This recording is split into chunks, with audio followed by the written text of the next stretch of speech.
llama no se apagará. Es un río que no se detiene. El arca por fin está en casa. El rey ha venido a morar. El avivamiento en calle Broadway. River Church es un río que no se detendrá jamás. No. River Church es un río que no se detendrá jamás.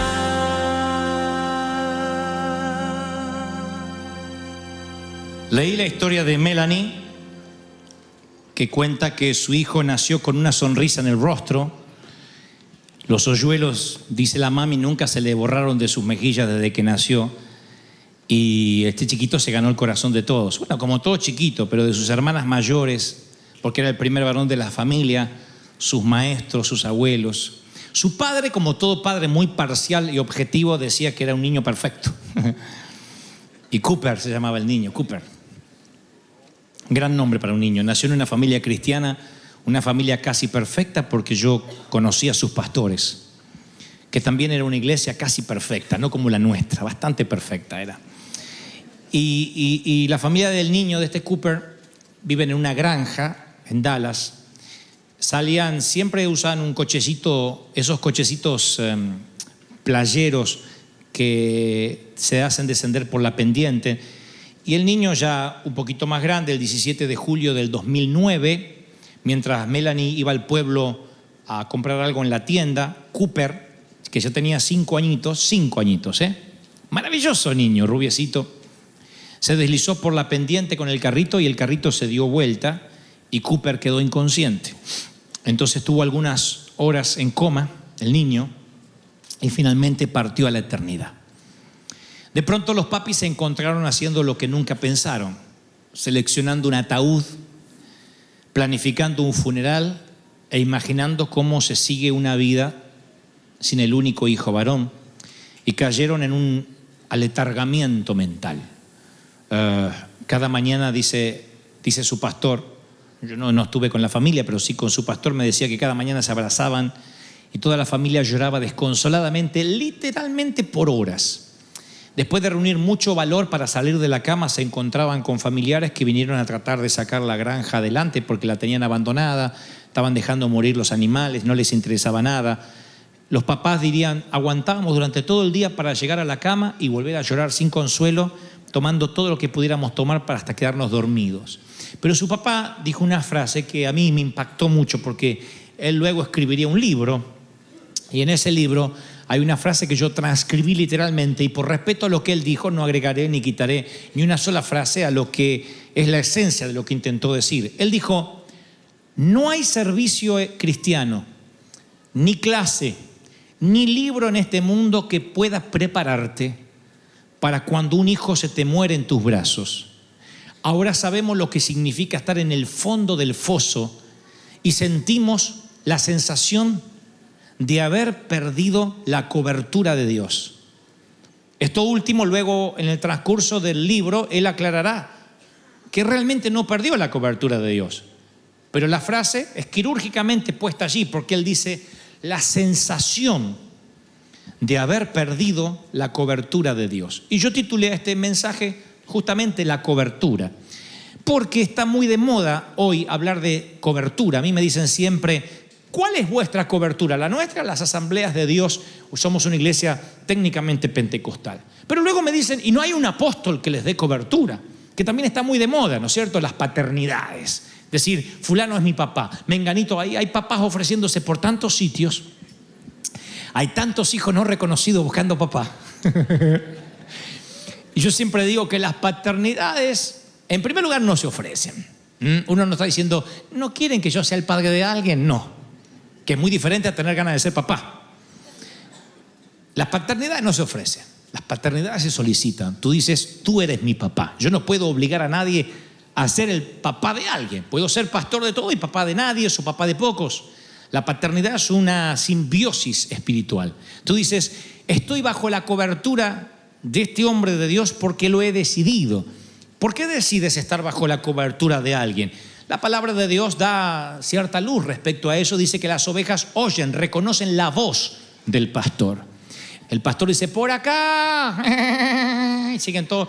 Se pone otro a hablar y las ovejas dicen, esa es una voz que no conocemos. Es la voz la que guía, la que direcciona. Esa es la cobertura divina. Por sobre la cobertura pastoral está la cobertura divina, la cobertura de Dios. Cuando uno dice, estoy cubierto por Cristo. ¿Cómo sabes que estás bajo la cobertura divina? Cuando oyes la voz de Dios. A través del pastor, a través de una canción, a través de la Biblia, de un libro. Tú dices, yo siento que Dios me está guiando. Ahí estás bajo la cobertura. Pero de pronto nos han predicado decenas de mensajes de cómo salir de un foso, de cómo salir de un luto, pero nunca o casi nunca nos han predicado cómo pasar, cómo aguantar en el foso, cómo atravesar un valle de lágrimas sin sentir que hemos perdido la cobertura de Dios. Eso es lo que dijo el papá de Cooper. Sentimos que caímos en un foso y que Dios nos quitó la cobertura. Él tenía esas preguntas y se las hacía a su pastor. ¿No estaba el Señor allí protegiendo a mi chiquito en la pendiente que tantas veces lo hizo en el carrito? ¿No pudo haber mandado un ángel que sostuviera las ruedas del carro y no se dieran vuelta? Y si no lo pudo evitar, ¿por qué no dio vuelta el coma en el cual mi hijo cayó? ¿Por qué no trastocó su salud? ¿Por qué no hizo un milagro? Y para esas preguntas solo hay respuesta cuando estemos en la eternidad. No podemos responder a esas preguntas si un mortal que lo intente ensayará una suerte de explicación torpe, pero no calmará la profundidad del interrogante que tiene un padre que siente que pierde la cobertura divina. Hay un momento en que tu mundo toca fondo. Damas y caballeros, en este mundo los cochecitos se vuelcan. En este mundo el mercado inmobiliario se desploma. En este mundo los resultados del análisis puede que den positivo. Y antes que te des cuenta, sientes que estás en un foso. Y te preguntas si Dios te abandonó. Nos preguntamos, aún viniendo a la iglesia, si Dios nos abandonó. José, estoy hablando del José bíblico, de ser un niño mimado pasa a estar en un foso casi sin escalas. No hay escalas. Es de un niño mimado vistiendo la ropa más prestigiosa del momento a terminar en un foso y luego a estar en medio de una subasta de esclavos en Egipto. El hijo preferido de Jacob era pinchado, aguijoneado, examinado para ver si tenía piojos, tratado como un asno. Fíjense, si un hombre que viste con ropa de marca es el hijo mimado de su papá, de pronto lo examinan como un asno, le miran las orejas, lo desnudan, le tocan los genitales, le meten dedos por cualquier parte para saber si no tiene pestes, porque así se hacía con los esclavos. Eso es denigrante, es por lo menos humillante para un hombre y es obvio que le da lugar a que él piense, perdí la cobertura de Dios.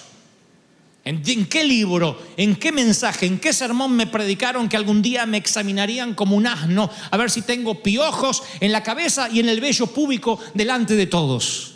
Eso es humillante. Y él piensa que perdió la cobertura de Dios. Piensa que de alguna forma Dios quitó su mano de él y que si Dios quitó su mano de él debe ser porque algo malo hizo y tiene cientos de preguntas y no solo se lo pregunta sino que se inquieta porque esto no debió estar en el plan de un hijo de Dios. Potifar, un oficial egipcio, lo termina comprando, no hablaba el idioma, no conoce la cultura, tenía todas las posibilidades en su contra. Pudo nunca haber salido del foso. O sea, a ver si nos ponemos de acuerdo. José cae en un foso porque sus hermanos lo tiran ahí, hasta que lo venden a los esclavos, que era un grupo que pasaba por el sitio. Pero él, aunque salió del foso, el foso pudo nunca haber salido de su corazón. Hay gente a la que un foso les cambia su vida para siempre. Un solo foso le cambia, le redirecciona su vida y ese foso puede llamarse, insisto, un funeral, una quiebra inmobiliaria. Hay gente que necesita una muerte para decir mi vida cambió. Y hay otros que dicen, no, yo no necesité una muerte, simplemente perdí mi casa, nunca pude reponerme a eso, vivo rentando o lo que es peor, de prestado. Y nunca pueden quitarse el foso de su corazón. Ya no están literalmente ahí, pero no pueden dar vuelta a la página de su vida. Y yo he aprendido que cuando te cuesta, anótenlo para el Twitter de su corazón, que es la versión átenlo a las tablas de su corazón moderna. Yo he aprendido que cuando te cuesta dar vuelta a la página, a veces hay que cambiar de libro. Me miran como diciendo, ¿y qué dijo? Si te cuesta dar vuelta a la página, a veces lo que hay que hacer es cerrar el libro y cambiar de libro. A veces queremos pasar de capítulo y Dios quiere cambiar completamente nuestra vida, tal como la conocemos. No es dar vuelta a la página, es literalmente cambiar de vida, cambiar de libro. Y para eso Dios puede valerse de un foso. Porque la Biblia dice que a José, cuando llega a la casa de Potifar, que era el encargado de la seguridad, nada menos que del el number one de Egipto, el faraón, cuando él llega a la casa de Potifar, a la casa de su amo, le fue muy bien, dice Génesis 39:2, porque Dios estaba con él. No se pierdan este detalle, por favor. Le fue muy bien porque Dios estaba con él. José llegó a Egipto con la ropa puesta. En apenas 4 versículos está administrando la casa del hombre a cargo de la seguridad de Faraón. ¿Qué pasó? La respuesta es muy sencilla. ¿Sigue estando en el foso? Y sí, es esclavo. Antes de llegar a la casa de Potifar, insisto, le revisaron si tenía piojos. Lo desnudaron, le metieron los dedos en las orejas. O sea, lo humillaron, sí. ¿Está viviendo una situación de bendición? No. Y entonces, ¿por qué las cosas le empezaron a ir bien si todavía está en el foso? No se pierdan el detalle. Dios estaba con él. 4 palabras que cambian la vida en el foso de cualquiera, pero Dios estaba con él. Tú puedes estar fuera del foso sin Dios, pero puedes estar en un foso y Dios está contigo. Dígame cuál es la mejor situación. Tú puedes estar en el foso y Dios está contigo. Y si Dios está contigo y estás en el foso, es mejor que estar fuera sin Él. La cobertura es que aunque estés en un lugar maloliente, si Dios está contigo, aún en el foso vas a sonreír y vas a ser de bendición a los del foso. Aún en la cárcel vas a generar bendición a los de la cárcel. No dice que tener cobertura es ausencia de cárcel, ausencia de esclavitud, ausencia de foso y ausencia de potifares. Dice que tener la cobertura de Dios es que a donde te vaya, aunque sea un chiquero, aunque sea un basurero, ahí Dios está contigo y todo lo que toques va a ser de bendición. Tu basura va a oler mejor que la del vecino. Y tú dices, es que yo creía que tener la cobertura, éxito era otra cosa. No, nada más que nos han mal enseñado y hemos mal aprendido que si tenemos cobertura de Dios, nada malo nos puede pasar. No, nos pueden pasar cosas malas. Si no, estaríamos ante cada papi que tiene que enterrar a un hijo, o ante cada hijo que tiene que enterrar a un papi, estaríamos ante un pecador que hizo las cosas mal y algo se salió de control. No, Dios dice, yo estoy en el control, aún en la muerte y en la vida. Dios está allí. Y hay mucha gente, esta es la palabra que el Señor me dijo que les dijera a este servicio en particular, que vive sin esa cobertura, sin esa cobija. Y están preocupados a ver si un apóstol le da una paternidad y no se dan cuenta que hay una paternidad más importante que la de un hombre. Muchos cristianos viven como si la única fuerza fuera la suya. Como si la solución viene de adentro en vez de arriba. Como si la única solución fuesen sus fuerzas para trabajar, o sus cuentas bancarias, o sus ahorros, o su seguro médico, o sus papeles, o su estatus migratorio. Y Dios dice, necesitas una cobertura en la vida. Algo que te esté cubriendo. Porque si pierdes esa cobertura o crees que la estás perdiendo, estás desconociendo, atentando, insultando la fidelidad divina. Dios no te va a dejar. Dios te ama cuando eres fuerte y te ama cuando eres débil. Dios te ama cuando te consideras muy santo Es como cuando te consideras un pecador y dices, qué porquería soy. Dios te ama. Su amor no cambia. Pero somos nosotros los que nos recluimos, los que decimos, no, Dios no me va a amar de esta forma, no, Dios no puede amarme, porque si me amara yo no estaría en el foso. Moisés buscó a Dios en los fosos, siempre. Moisés prefirió ir a cualquier parte con Dios que a ningún lado sin Él. Cualquier parte con Dios, pero no quiero a ningún lado sin ti.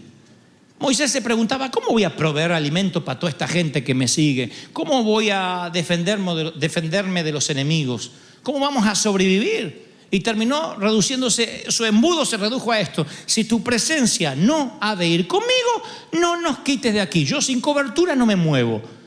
¿No es esta la mejor filosofía de vida que podríamos tener al tomar la decisión de movernos de iglesia o de conseguir un nuevo empleo, de mudarnos de ciudad?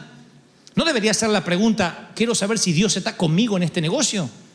Porque sin la cobertura de Dios no me animo a hacer nada. No me animo a emprender un negocio aunque tenga el dinero. No me animo a comprar aunque me sobre las finanzas. No me animo a renunciar aunque no aguante más. Necesito saber si en esta renuncia está la cobertura de Dios. Si no está la cobertura de Dios, yo no quiero estar en tus zapatos. Porque la cobertura de Dios, cuando te parece, no más que te parece que la pierdes, es una sensación de vacío. Es como que te quitan la red y eres trapecista. Y sientes que si te caes nadie te va a sustentar, nadie te va a soportar el peso. La pregunta es, damas y caballeros, ¿cómo hacemos entonces para sobrevivir en medio del foso? ¿Cómo pasamos el trance? ¿Cómo hacemos para que esa sensación que se nos fue la cobertura desaparezca y saber que Dios aún sigue con nosotros? Es mi experiencia de siempre, la he contado decenas de veces y la volveré a contar. Cuando mi mamá tiene el primer infarto hace muchos años, yo recuerdo lo que sentí mientras que conducía el automóvil hacia la clínica. Yo sentí que Dios me había dejado. Miren qué egoísta y qué petulante el flaco este. Resulta que mi mamá está en el mismo mundo que estamos todos y no puede tener un infarto porque si no es que Dios me abandonó. Así que, pero yo iba así y veía que todo alrededor estaba en cámara lenta. Yo veía a los demás, todo pasó a estar como caminaban sobre colchones. No puedo tener otra explicación más que esa. Estaban todos caminando sobre colchones de agua. Los médicos, cuando entré a la clínica, todo pareció relentearse y yo solo hablaba con Dios. Señor, ¿por qué? ¿Por qué mi madre? Y el Señor me decía una y otra vez, a los 7 años le quité un cáncer, te la devolví cuando eras un niño ganso de 35. ¿Todavía lloras por tu madre? Sí, pero mi mamá. Y yo no podía entender. Dios empezó a hacerme entender que aún en los fosos la cobertura de Dios está. José se lo pregunta cuando lo revisan como un esclavo, se lo vuelve a preguntar en la casa de Potifar y luego en la cárcel cuando se olvidan de él. He perdido la cobertura, no me la quites. David peca y dice, he perdido la cobertura, no la quites. Moisés dice, no me quites la cobertura, no me muevas de aquí. Hombres desesperados porque sienten que Dios quitó la mano, pero Dios no la quitó. Es la sensación que sentimos de enfrentarnos al vacío y no tener las explicaciones racionales por qué ese vacío está delante de nuestros ojos. Entonces yo he aprendido que uno tiene que reclamar, confiar en esa cobertura divina. ¿Cómo? Siendo más esponja que piedra. Porque tú pones una piedra en el océano y solo se bañará por fuera, por dentro sigue igual, pero pones una esponja y absorbe el agua. El océano penetra y altera la esencia de la esponja.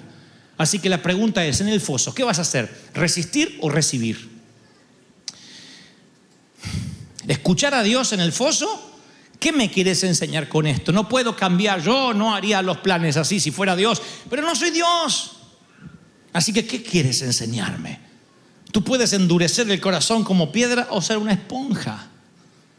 A tal punto que donde José iba, las cosas le iban bien. Los corazones de piedra nunca salen del foso. Los corazones que se endurecen nunca salen del foso. O lo que es peor, el foso nunca sale de sus corazones.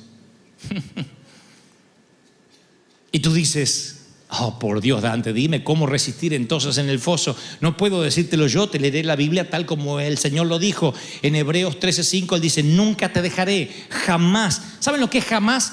¿Qué jamás? Jamás, jamás, jamás. Bueno, pero si uno peca, jamás. Bueno, pero si me porto mal, jamás. Pero si mato a mi suegra, jamás.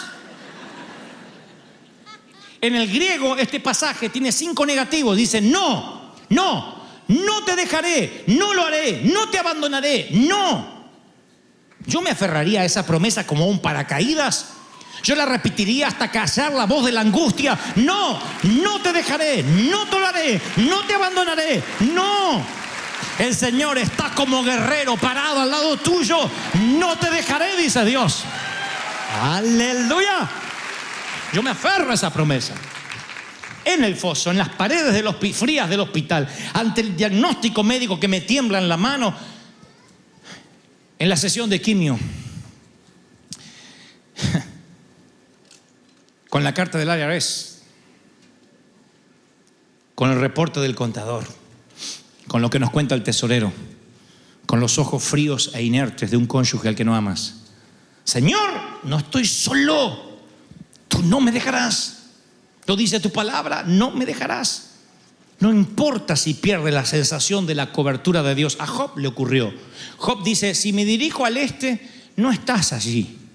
Esto lo escribe Job en su propio libro, el libro que lleva su nombre, en el capítulo 23. Si me voy hacia el este, no estás. Si me encamino al oeste, no lo encuentro. Díganme si alguno no se sintió así. No me miren con cara de Heidi consagrada, porque yo sé que alguna vez se sintieron así. Si está ocupado en el norte, no lo veo. Si se vuelve al sur, no alcanzo a percibirlo. Está hablando de que no siente a Dios. ¿Cómo va a sentir a Dios un hombre que pierde sus hijos en un mismo incendio, en un mismo derrumbe? Se le mueren sus hijos, se le muere su esposa, se le muere el ganado. No, pero él confiaba en el Señor. Y en un foso es difícil confiar.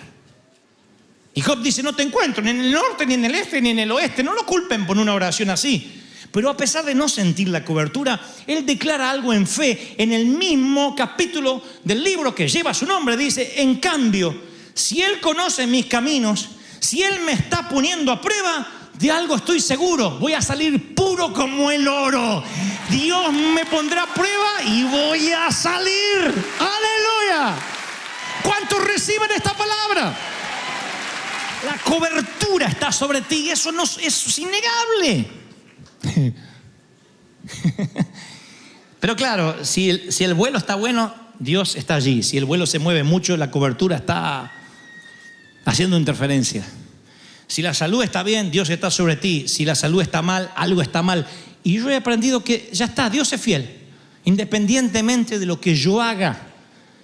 ¿Y cómo debo orar? Te preguntas, te diré cómo. Golpea la mesa, clama, grita, paséate por toda la casa orando. Hay momentos que hay que orar persistentemente. ¿Estás enojado con Dios? Díselo. Se va a reír, pero díselo. Jeremías lo hizo. Estaba en el exilio, hambre, muerte, y llenó sus devocionales. Jeremías, con tantas quejas, eran quejabanza. ¿Vieron que dice, eso hermano que hacen quejabanza? Eso Dios no lo quiere. Pero Jeremías, hombre de Dios, se quejó tanto que a su libro le puso Lamentaciones. Lamentaciones de Jeremías, así se llama el libro. Lamentaciones. Y a nosotros se nos pasa por alto. No son las bendiciones, los agradecimientos de Jeremías. Son lamentaciones. Me cercó por todos lados, no puedo salir. Has hecho pesadas mis cadenas. Aun cuando clamé, Dios cerró los oídos a mi oración. Qué rabia que tiene. ¿Por qué el Dios dejaría que esto estuviese incluido en la Biblia? Porque los Salmos 142 dice, delante de Él expondré mi queja, delante de Él manifestaré mi angustia. Hay angustia que hay que manifestar, porque si no la manifiestas a Dios, pueden pasar dos cosas. Que se la manifiestes a un hermano y eso nunca es de bendición, porque lo que arrojas es basura, el otro nunca te va a resolver nada. O lo que es peor, que te lo tragues. Y cuando te tragas la hiel, la amargura, somatizas, te enfermas. Tus huesos envejecen literalmente, entonces tienes que manifestar tus quejas. A veces es mejor mostrarle a Dios un puño cerrado que darle la espalda. Enójate con Dios, dile, Señor, esto no lo entiendo, no lo entiendo, no lo entiendo. Se piensa que Dios va a decir, qué burro. Ya sabe que eres burro, antes que se lo dijeras. Ya sabe Dios que no entiende. Yo a veces le digo, Señor, esto no lo entiendo y me lo tienes que explicar, no lo entiendo. Ustedes se piensan que Dios dice, paremos el cielo, serafines, paren de cantar, que Dante no está entendiendo. Pero yo se lo dije.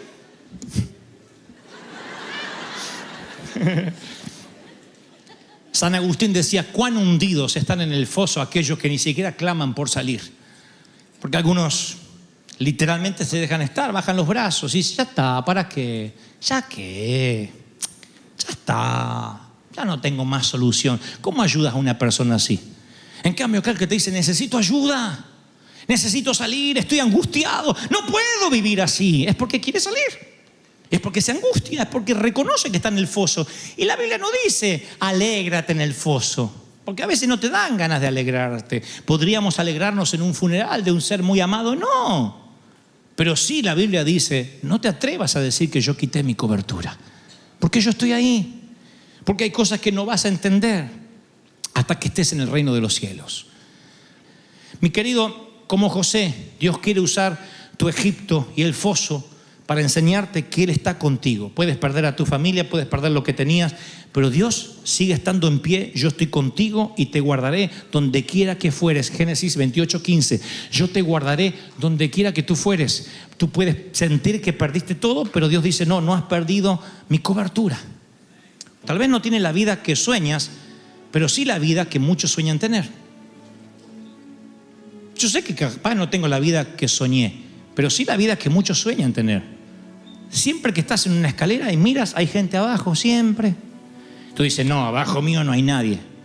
Yo como salteado. Hay gente que no come. No salteado, no come.